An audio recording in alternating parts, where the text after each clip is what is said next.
For this video I tested the Xbox Series X version of Tiny Tina's Wonderlands and just the Xbox Series X version in terms of HDR and a little bit of SDR, and the simple reason why I haven't tested the PlayStation 5 version: no money. But when it comes to HDR, there shouldn't be any difference between the Xbox Series and the PlayStation 5 version. But again, I can't verify this. As always, first things first, and I will make it very quick. The HDR game calibration on the Xbox Series X is not supported. And the reason why the HDR game calibration menu on the Xbox Series is not supported, and I'm quite sure the same counts for the PlayStation 5, is because we have HDR in-game settings. But before we talk about those settings, let's talk about something which is not very nice. The general information about black level rays in this game is, yes, there is black level rays, and you have to decrease the brightness on the LGCX from 50 to 49, or you have to use the fine-tune dark area settings on the Xbox Series X in combination with variable refresh rate to get perfect OLED black.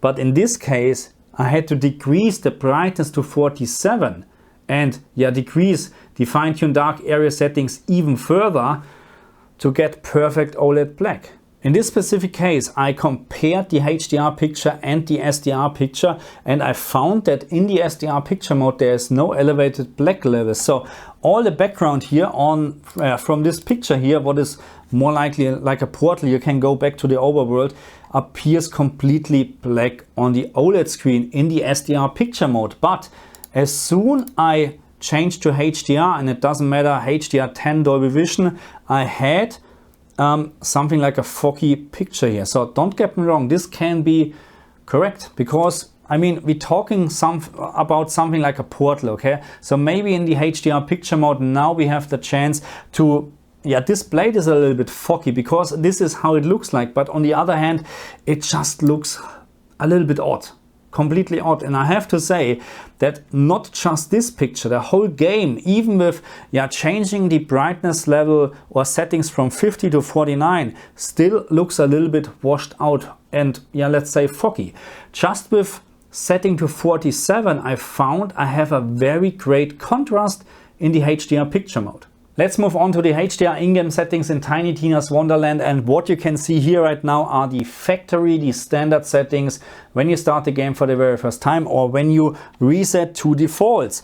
So maximum peak brightness is set to 400 and the UI brightness is set to 4.0. Both standard settings or factory settings are not very good for the LGCX. The maximum peak brightness in this game is limited up to 1000 nits, which of course is a little bit too low for the upcoming TVs and screens with a higher peak brightness over 1000 nits. Okay, so let's talk about my recommended settings for this game, and there is not much of a surprise when we're talking about the maximum peak brightness settings in the game, because the settings in the game are actually working quite well. So as you can see, for HDR10 dynamic tone mapping on, dynamic tone mapping off, or HGIG, I recommend the peak brightness setting to 800 on the LGCX, and I'm using a UI brightness of 2 because I found that's actually more than bright for my personal preference. In terms of Dolby Vision, as you can see, you need to increase the peak brightness to 1000, but even then it is not enough actually to keep up with the real measurements or real brightness measurements of HGIG or dynamic tone mapping on. So this is already, let's say like this, the in-game settings are already limiting in my opinion the capability from the LGCX when you use Dolby Vision. And before I show you a little bit of analysis what I've done with the game, let's just talk about this here, brightness or fine-tune dark area settings for this game. And I will talk about fine-tune dark area settings in a second, because there's something what we need to consider. But again, brightness setting 47 to 49. Okay, so the minimum setting what you need to use or what you have to use is 49. But just do me a favor and try 47 as well, and just write in the comment section what you think, because at this point I'm not quite sure what's going on actually. That's why I put 47 to 49. But again, that's of course up to you as well. Okay, so and this 15 to -5 is for the fine-tune dark area setting, and there's something very important to consider. In order to use the fine-tuned dark area settings on the LGCX, there's something very important to consider. You have to enable variable refresh rate on the Xbox Series, otherwise the settings, fine-tuned dark area settings on the LGCX are not working. And one more time, if you like to use fine-tuned dark area settings on the LGCX, make sure the Xbox Series is set to variable refresh rate enable, okay? And then just try the setting -5 to -15 and just put it in the comment section what do you think. Okay, let's talk a little bit more about HDR in this game, and I like to use this one or this screenshot as an example because I really like it, and this is just one out of many. But as you can see at the moment, the game likes to output 800 nits with the setting to 800 maximum peak brightness, yeah, in the HDR game settings.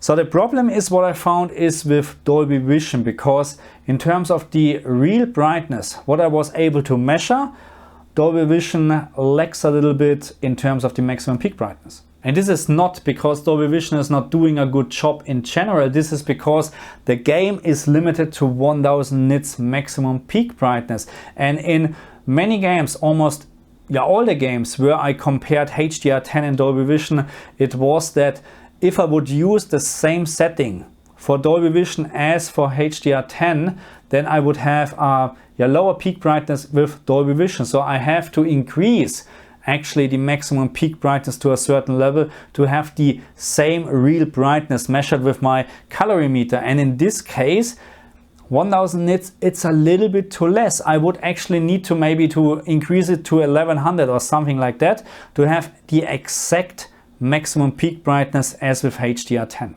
And of course I have a little bit of measurements for you as well in terms of the maximum peak brightness. Dynamic tone mapping on at this very moment 657 candela, HGig 653 candela, Dolby Vision 646 candela. This was actually the best example what I was able to find in terms of Dolby Vision versus HGig. In other cases you had a little bit more of a difference, up to 20-30 candela. So again, in my opinion, the in-game settings from the game are limiting the capability in terms of Dolby Vision and the maximum peak brightness of this TV. If you like to test SDR, how it looks like on your screen, then you have those settings, brightness and black level. And the very good news is actually you can change those settings as you like, because the SDR settings are not affecting the HDR settings. Let's talk quickly about my recommended SDR settings for the LGCX. Even I would not recommend to play this game in SDR on the LGCX because you will just lose a lot of picture quality compared to HDR. But if you like to try it, try a brightness setting between 25 and 50. I found actually 25 has very nice contrast. It does look very, very good. 50 is, in my opinion, a little bit too bright already, especially in darker scenes. Okay.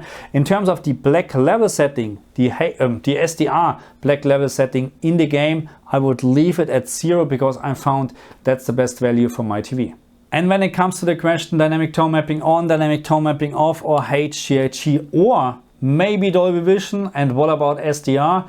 Then my clear winner is actually dynamic tone mapping on, because all the other tone mapping or picture modes are way too dark in my opinion. And in terms of SDR, there's just dynamic range missing. So I would not recommend, again, I would not recommend to use SDR on the LGCX with this game.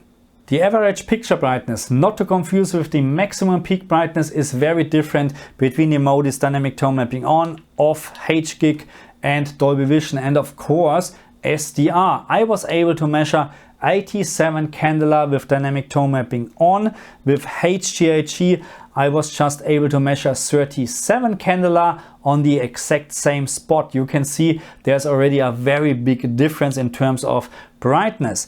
Dolby Vision on the other hand had around 43 candela, which is on the same level as HDR. I found it's sometimes a little bit brighter compared to HDR, but also I found spots or locations where Dolby Vision was a little bit darker. SDR on the other end ended up with a maximum brightness on the average picture brightness of around 70 candela.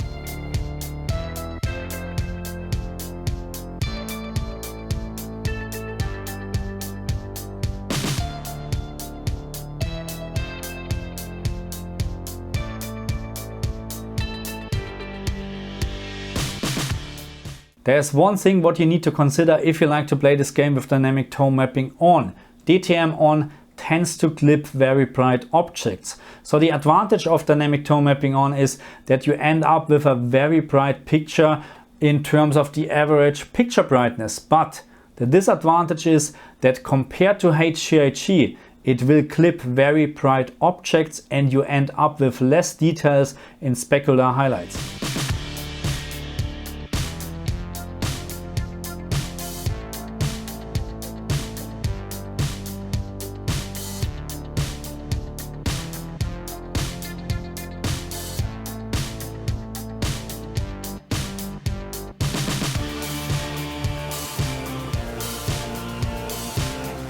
For the end for this video, let's have a very quick look again on my recommended settings for the LGCX, and I still recommend to play this game with dynamic tone mapping on because HKIC and Dolby Vision is just too dark in my opinion. So peak brightness is set to 800, UI brightness set to 2, and please try brightness setting 47 or 48, 49, or, and please don't mix this up, okay? So don't use brightness setting 47 and then also use fine-tune dark area setting -15, okay? So separate this, okay? So you use either the brightness setting or the fine-tune dark area setting on the LGCX, okay? Again, please do not combine those two because then you have crushed black levels, okay? Anyway, so use the brightness setting 47 to 49. Put it in the comment section what you think about this, or try the fine-tune dark area setting -5 up to -15 for this game. And